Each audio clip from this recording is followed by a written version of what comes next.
Alors pourquoi on met de l'huile? Parce que votre truc, c'est l'excellence française, l'excellence du savoir-faire français. Ça peut donner des idées de visite. Et pourquoi mettre de l'huile? C'est parce que ce matin, vous nous emmenez dans le sud de la France, là où il y a les champions du monde de la culture de l'olive, quoi. On va dans le Languedoc-Roussillon, effectivement en plein cœur du Minervois. Effectivement, là où je vous emmène, on cultive l'olive de qualité. Alors c'est la deuxième entreprise la plus visitée d'Occitanie. Alors je dis entreprise, mais pour être précis, c'est une coopérative. Deuxième entreprise la plus visitée. C'est une coopérative en fait. Qui Deuxième rassemble, coopérative. 850 producteurs d'olives. Et la star là-bas, le diamant vert du Languedoc-Roussillon, c'est la Luc. C'est une variété d'olive verte, une olive d'appellation, comme on pourrait avoir la picholine ou encore la caillette du côté de Nice. La picholine, c'est du côté de Nîmes. Je ne savais pas qu'il y avait des appellations pour les olives. Je sais qu'il y en a pour les pommes, mais c'est pareil pour les olives. Il y en a très peu. Du coup, il y a une charte très précise au niveau de la récolte, la culture, la récolte, la préparation. Alors en général, l'olive, elle se récolte pour l'olive de table en septembre. Et regardez, on la voit là, la Luc. C'est une olive qui a une forme en croissant de lune. Oui, c'est ce que je me disais. Normalement, ça ressemble un peu à des ballons de rugby. Et là, c'est pas pareil. Elle se distingue, celle du Languedoc-Roussillon. Miniature. Et pour justement la récolte d'olives, pour l'huile d'olive, c'est entre novembre et décembre. Sauf que là, ce moulin, il a trouvé le moyen de vous faire vivre le quotidien, leur quotidien, même hors saison. Allez, c'est parti pour une visite. Allons chercher la paix sous les rameaux d'olivier. Oh, c'est mignon.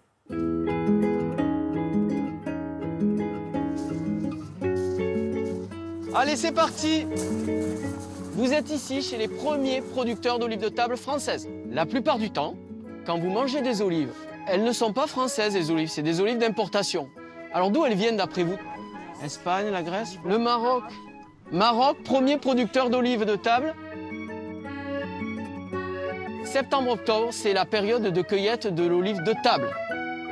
Pourquoi on les cueille à cette période? Parce qu'elles sont vertes. Et qu'en France, on consomme essentiellement de l'olive verte. On consomme 80% d'olive verte et 20% d'olive noire. On serait en Grèce ou en Italie, c'est le contraire. Ici, on est dans une oliveraie. On va cueillir les olives uniquement à la main. Alors pour ça, j'ai juste besoin d'un seau. Son ancêtre, c'était le panier à nosier. Donc ça s'appelle le picking, tout simplement. Donc le bon geste, je prends la branche à l'horizontale et je fais faire le fameux quart de tour sur chaque olive. Je ne les laisse pas tomber au fond du seau. Je les dépose. Pas d'ongles longs, pas de bague, pas de montre. Sinon, je vais abîmer les olives. Autant vous dire que c'est laborieux. Pour l'olive à huile, plus besoin de prendre autant de précautions puisque l'olive, on va l'écraser 1 heure après.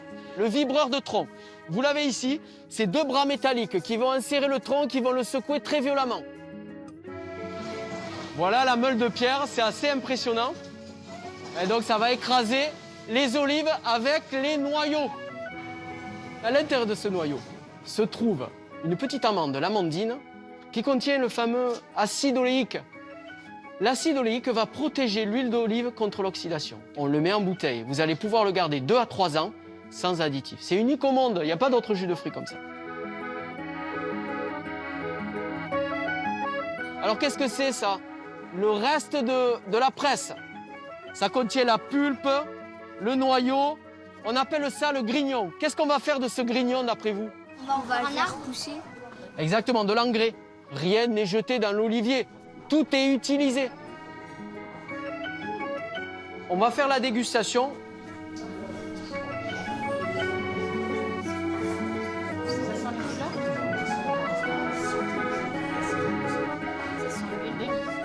Nous, on vient de Belgique. Et à la maison, on est aussi des fanas d'olives. On aime beaucoup. Et du coup, on s'est dit que c'était une bonne idée de venir justement revenir aux sources ici. Il ne me reste plus qu'à vous souhaiter de bonnes vacances bien huilées, comme on a l'habitude de le dire ici.